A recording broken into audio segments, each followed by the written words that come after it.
waxaa maanta magaalada Buuhoodle si wada jira looga tukaday salaad roob doon oo lagu baryayo ramxaadka Eebbe iyadoo ay ka jiraan abaaro iyo waliba biyo la'aan baahsan oo ka jira dhammaan gobollada dalka Soomaaliya gaar ahaan gobolka Cayn.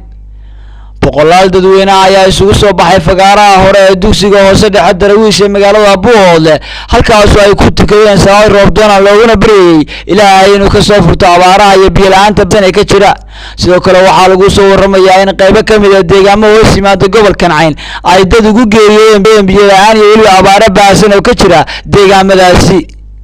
sidoo kale waxaa isna ka jira waxaa maanta laga dareemayaa bartamaha magaalada Buuhoodle raafacnaaniyada deesanaan iyadoo lagu dareemayo suuqa qaboweyn ee magaalada Buuhoodle ee lagu dareemayo cidlo iyo waliba